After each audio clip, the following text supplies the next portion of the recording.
Nation first, nation last, nation always, इस जीवन को जिएंगे।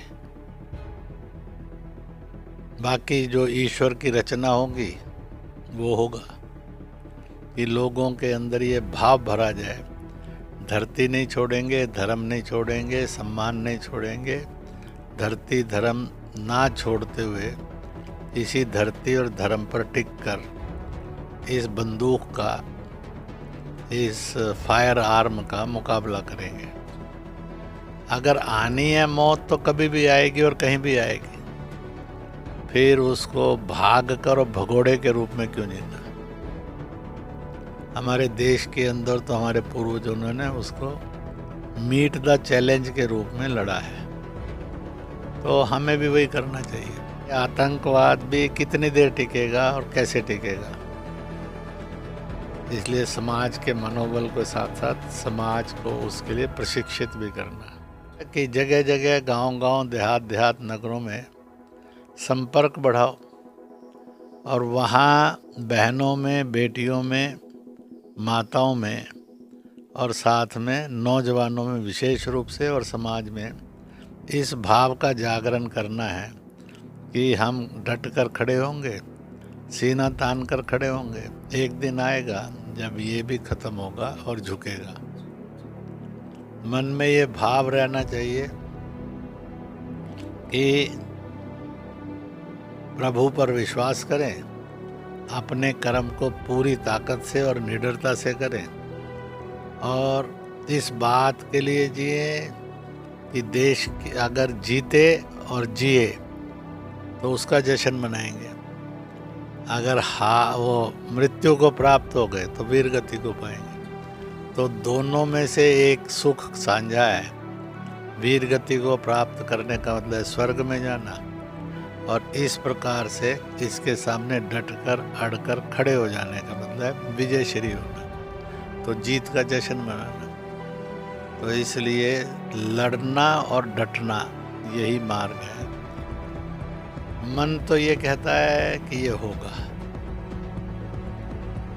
परिस्थितियां ये कहती हैं कि सरल नहीं है, परंतु विश्वास ये कहता है कि होंगे कामयाब एक दिन।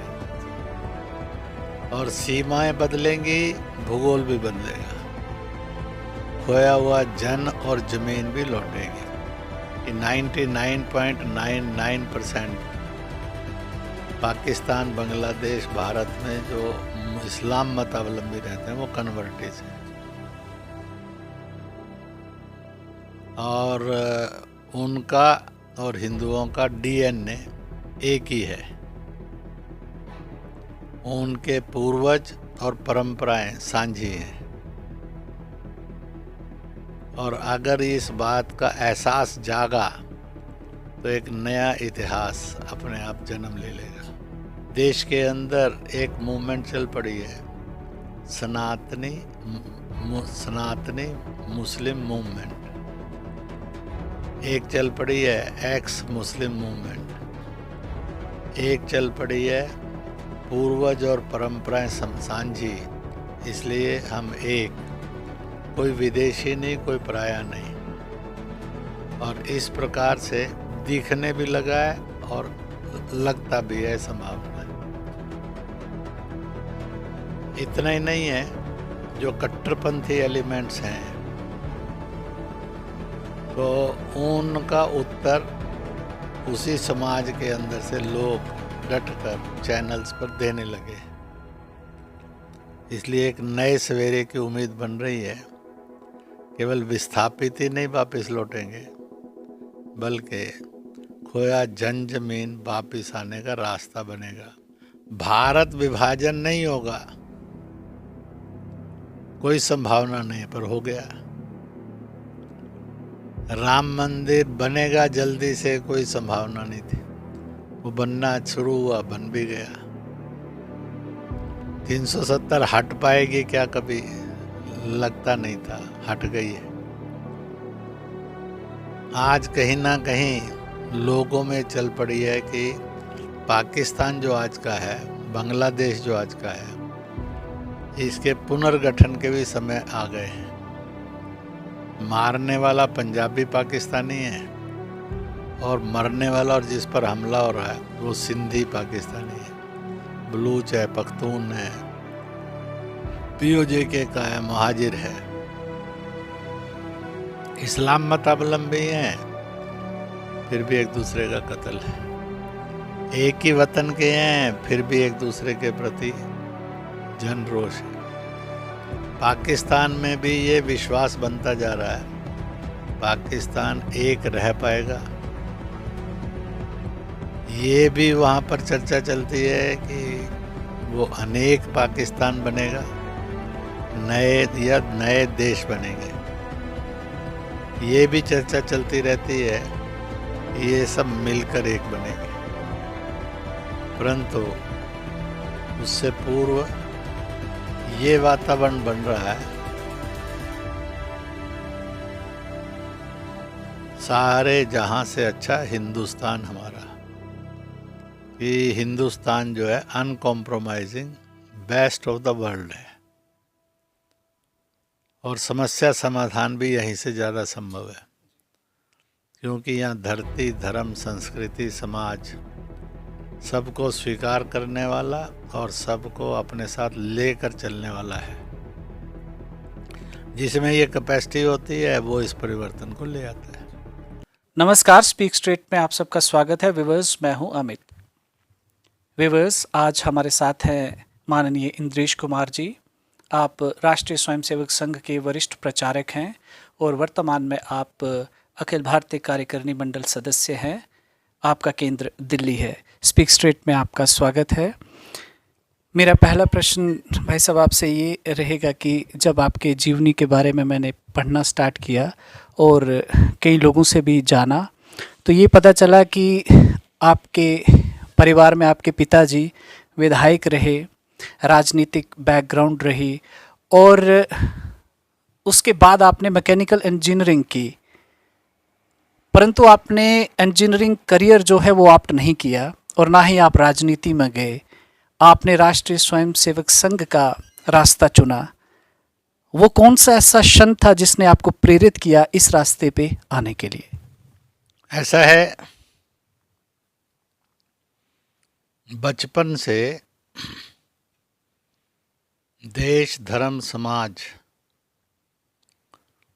इसका काम करना चाहिए, ये स्वाभाविक रूप से परिवार से विचार पनपता रहा। इंजीनियरिंग करके निकले तो रोजगार तो तुरंत मिल गया था, परंतु रोजगार की जिंदगी तो सारे ही निभाते हैं, वो व्यापार के रूप में हो, नौकरी के रूप में हो। देश विदेश भी जाते आते हैं, इसलिए मन में ये आता था अपने जीवन की जो भी क्षमताएं और योग्यताएं हैं उनको अपने लिए जीने में लगाना या परिवार बसाकर उसके जीने में लगाना या फिर और जो दुनियादारी में होता है उस तरह का जीवन जीना, ये कुछ अलग हटकर जीवन जीना। माता पिता को संकेत भी दिया, बात भी की, वो एग्री कर गए और इसलिए हम इस लाइन में चल पड़े, nation first, nation last, nation always. इस जीवन को जिएंगे, बाकी जो ईश्वर की रचना होगी वो होगा। वैसे भी रचनाएं तो ईश्वर की ही होती हैं, मनुष्य तो उसका खिलौना मात्र होता है। इस प्रकार से पढ़ाई पूर्ण होते ही घर के अंदर एक बड़ा विदाई समारोह हुआ। केवल स्वयंसेवक ही नहीं थे, परिवार के और रिश्तेदारों के सब लोग पिताजी ने और गांव कस्बे के बुलाए थे। एक बहुत बड़े आयोजन के अंदर उन्होंने हमारे लिए ये शुभ कामनाएं की और आशीर्वाद दिया प्रभु को साक्षी मानकर कि जाओ, जब तक मन करता है, भाग्य करता है, तुम देश के लिए काम करो। देश के लिए करना ये एक प्रेरणा होती है, समाज के लिए जीना ये भी एक प्रेरणा होती है। अपने लिए जीने के लिए तो सारे ही जीते हैं, तो कुछ हटकर जिया जाए ये भी एक प्रेरणा होती है। और मुझे भाग्य मिला प्रभु से कि वह हम इस ईश्वरीय रचना का हिस्सा बनकर जीवन को जिए, इसलिए प्रचारक बने। जब हम जम्मू कश्मीर की बात करते हैं और आतंकवाद के उस कालखंड की बात करते हैं, तो आपका ज़िक्र, आपके नाम का उल्लेख कई किताबों में मिलता है, कई लोगों से सुनने को मिलता है। आतंकवाद के उस कालखंड में हम देखते हैं कि लोग अपना जीवन बचाने के लिए उन जगहों से भाग रहे थे, परंतु आप उन जगहों पे जाके उन लोगों का हौसला बढ़ा रहे थे। वो प्रेरणा, वो एनर्जी या वो भावना राष्ट्रीय स्वयंसेवक संघ की देन थी या कुछ और? स्वाभाविक रूप से राष्ट्रीय स्वयंसेवक संघ, उसकी शाखा और अधिकारी और वहाँ का चरित्र और आचरण, वो हर समय एक भूमिका निभाते थे, इस सारे में भी निभाई। क्योंकि जीने को तो जी लेंगे, कुछ करते हुए जीना चाहिए और कुछ करते हुए जाना चाहिए। इसलिए जम्मू कश्मीर में जब आतंकवाद ने पैर पसारे, तो जो एक बात मन में बहुत पहले आई थी, कितनी भी प्रकार की नानाविध, कितने भी रूप में कठिनाइयाँ आएंगी, तो पलायन नहीं करेंगे, उन कठिनाइयों से दो दो हाथ करेंगे। इसलिए प्रचारक बने। प्रचारक रहते रहते लोकतंत्र पर हमला हुआ सन 1975 में, और वो लोकतंत्र पर जो हमला हुआ, उससे भी लोकतंत्र की रक्षा करने के लिए जो संघर्ष प्रारंभ हुआ, लोक संघर्ष समिति के अंतर्गत जयप्रकाश नारायण को अपना नेता मानकर देश भर संगठित हुआ, जागृत हुआ। संघ के पूजनीय सरसंघ चालक जी और संघ की सांझी वो थी कि लोक संघर्ष समिति के द्वारा लोकतंत्र की रक्षा के लिए जो जो करना आवश्यक है वो सब करो। उस समय एक जीने का अंदाज बना नया, कि कठिनाइयाँ हैं और जैसी भी कठिनाइयाँ हैं उनके अनुसार रास्ते खोजने चाहिए। तो वहाँ से एक ट्रेनिंग मिली कि हर प्रकार की परिस्थिति में जूझना ही ये सबसे अच्छा विचार है। उस लोकतंत्र की लड़ाई के अंदर से जब निकले तो मुझे जम्मू कश्मीर में कार्य करने का अवसर मिला। जम्मू कश्मीर में कार्य करते करते भारत का दरवाज़ा आतंकवादियों ने खटखटाया और उनका टारगेट बना जम्मू कश्मीर। इसलिए स्वाभाविक रूप से सोचने में यही एक बात आती थी, देखो ईश्वर ने लोकतंत्र के साथ लोकतंत्र की हिफाजत में काम करने के लिए एक नमूना दिया, हमने उसको निभाया, उसका प्रकार भी सूझा, जो था उसके साथ जिए भी, सफलता भी मिली।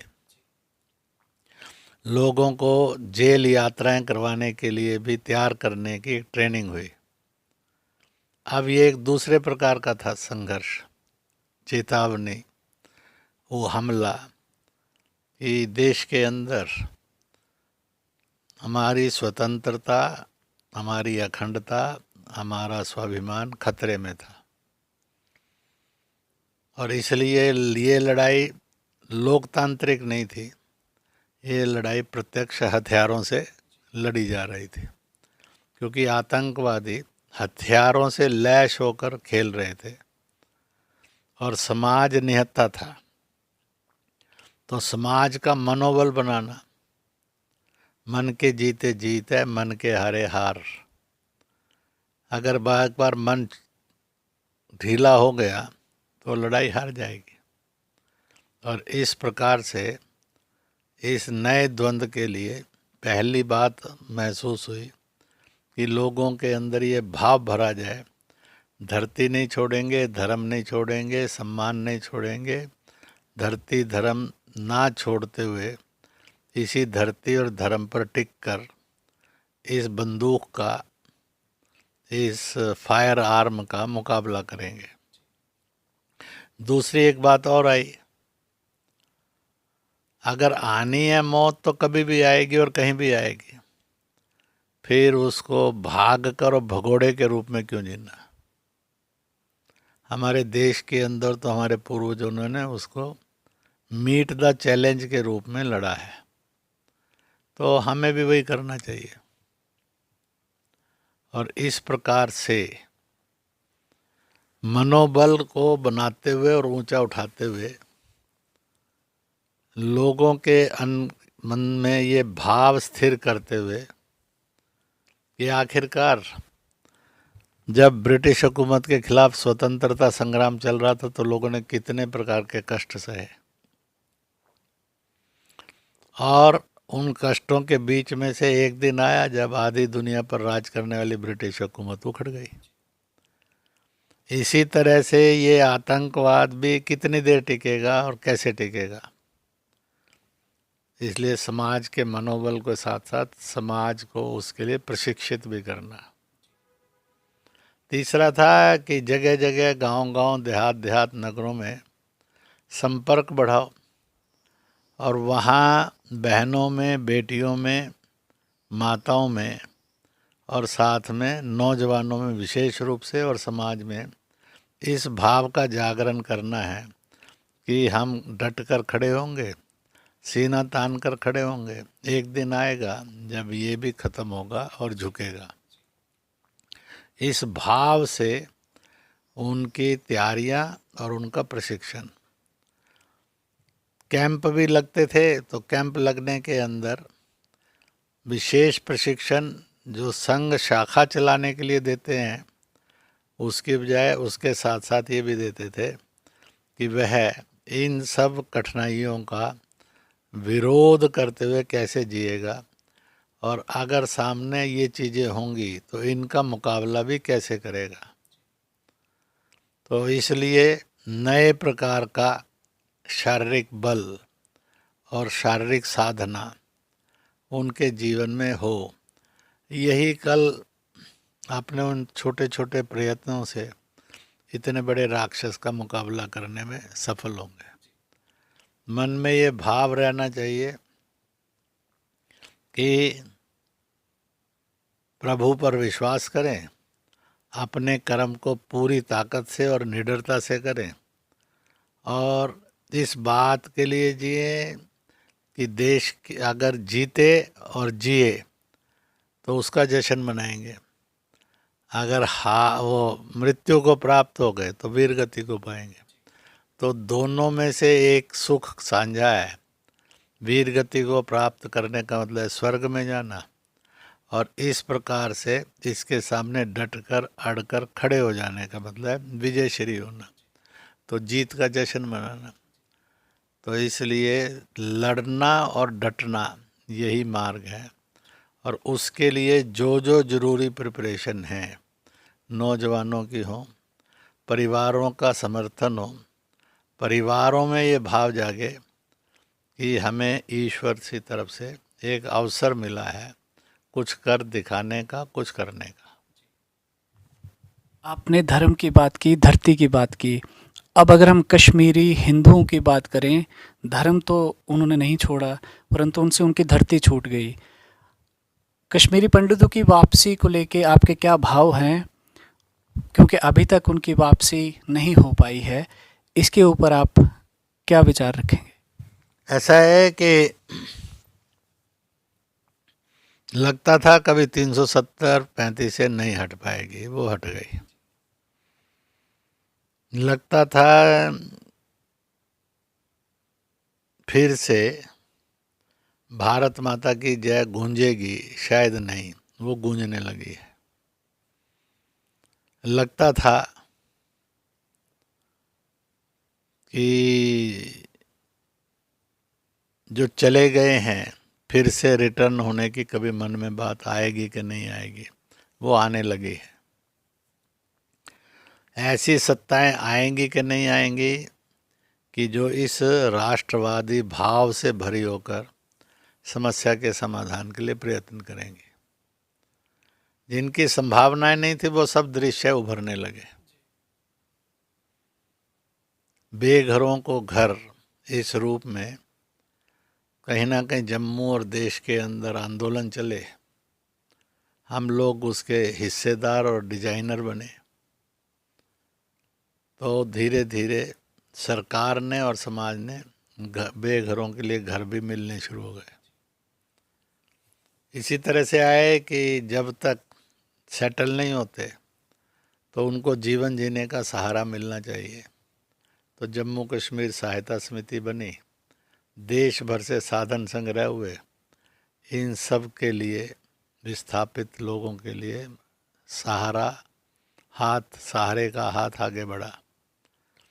इसी तरह से अब इस सारे में से फिर एक प्रश्न खड़ा हुआ है कि आखिरकार यह विस्थापन कब तक रहेगा और कब खत्म होगा। मुझे ये लगता है कि सरकार भी सोच रही है, प्रशासन भी सोच रहा है, समाज भी सोच रहा है। अगर तो ये उजड़ कर नहीं आते और कश्मीर में ही बसा लिए जाते तो शायद बैक टू होम ज़्यादा सरल होता, अच्छा होता, स्वाभिमानपूर्ण होता। आज देश के अंदर इस बात का प्रश्न खड़ा था, खड़ा है और खड़ा रहेगा कि ये लोग केवल कश्मीरी पंडित ही नहीं है, बड़ी संख्या में डोगरे भी हैं, बड़ी संख्या में सिख समाज के लोग भी हैं, बड़ी संख्या के अंदर काम काज करने वाले लोग भी हैं, जिनके इंतज़ार कश्मीर को है और देश को है। कि कश्मीर को है कि वो कश्मीरी फिर से कब आएंगे, और देश को है कि ये सब अपने घरों में कब लौटेंगे। मुझे लगता है जिस तरह से देश की सेनाएं, सरकार, प्रशासन और समाज काम कर रहा है, तो वो दिन आ सकता है और आएगा भी और आना भी चाहिए कि लोग वापस अपने घरों की ओर लौटें।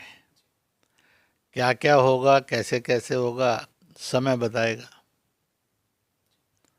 क्योंकि मन में संकल्प रहना चाहिए मंजिल पाने का, फिर वो मंजिल पर कैसे कैसे जाएगा और किस किस तरह से जाएगा उसके लिए हाथ पैर मारने का। और वो हाथ पैर मारते मारते रास्ते निकलते रहते हैं और दिखते रहते हैं, फिर लगता है कि अरे ये तो पहुंच सकते हैं। तो इसी तरह से होगा।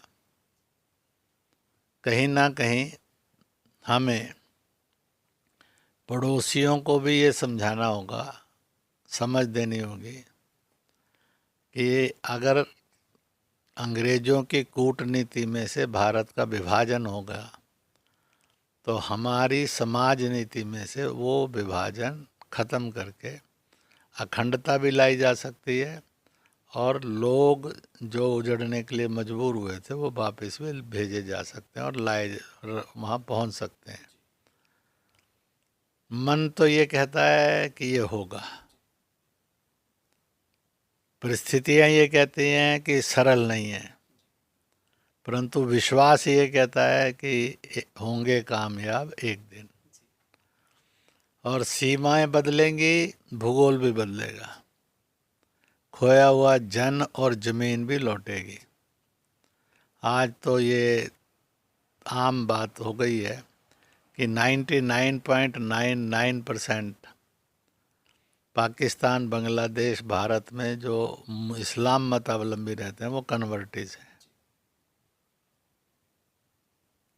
और उनका और हिंदुओं का डीएनए एक ही है। उनके पूर्वज और परंपराएं साझी हैं। और अगर इस बात का एहसास जागा तो एक नया इतिहास अपने आप जन्म ले लेगा। इसका स्कोप है। आज देश के अंदर एक मूवमेंट चल पड़ी है, सनातनी मुस्लिम मूवमेंट।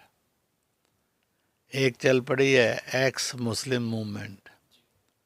एक चल पड़ी है पूर्वज और परंपराएं साझी, इसलिए हम एक, कोई विदेशी नहीं, कोई पराया नहीं। और इस प्रकार से दिखने भी लगा है और लगता भी है, संभावना है। इतना ही नहीं है, जो कट्टरपंथी एलिमेंट्स हैं तो उनका उत्तर उसी समाज के अंदर से लोग डटकर चैनल्स पर देने लगे। इसलिए एक नए सवेरे की उम्मीद बन रही है। केवल विस्थापित ही नहीं वापस लौटेंगे, बल्कि खोया जन जमीन वापस आने का रास्ता बनेगा। कुछ छोटे बड़े नए देश भी बनेंगे, कुछ मिलजुल कर देश बनेंगे। भविष्य के गर्भ में क्या लिखा है, पर ये पक्का है कि ये होगा कि जो असंभव लगता है। अंतिम प्रश्न मेरा, आप हिंदू मुस्लिम सद्भाव को कैसे देखते हैं और क्या ये स्वप्न है कि संभावना है? अगर संभावना है तो इसका रास्ता क्या है? ऐसा है कि स्वप्न लेंगे तो साकार भी करेंगे, स्वप्न लेंगे नहीं तो साकार क्या करेंगे। इसलिए ये भारत विभाजन नहीं होगा, कोई संभावना नहीं, पर हो गया। राम मंदिर बनेगा जल्दी से, कोई संभावना नहीं थी, वो बनना शुरू हुआ, बन भी गया। 370 हट पाएगी क्या, कभी लगता नहीं था, हट गई है। आज कहीं ना कहीं लोगों में चल पड़ी है कि पाकिस्तान जो आज का है, बांग्लादेश जो आज का है, इसके पुनर्गठन के भी समय आ गए हैं। क्योंकि मारने वाला पंजाबी पाकिस्तानी है और मरने वाला और जिस पर हमला हो रहा है वो सिंधी पाकिस्तानी है, बलूच है, पख्तून है, पीओजे का है, महाजिर है,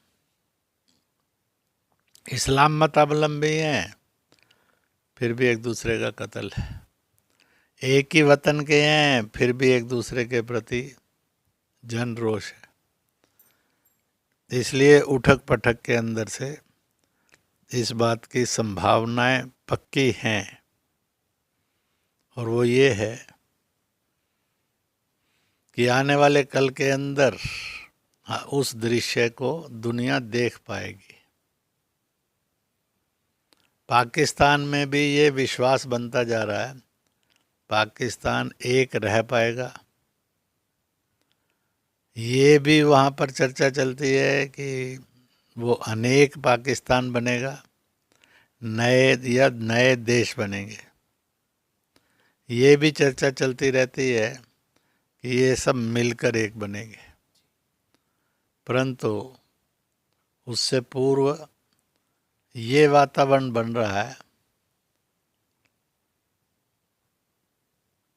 सारे जहां से अच्छा हिंदुस्तान हमारा, कि हिंदुस्तान जो है uncompromising best of the world है,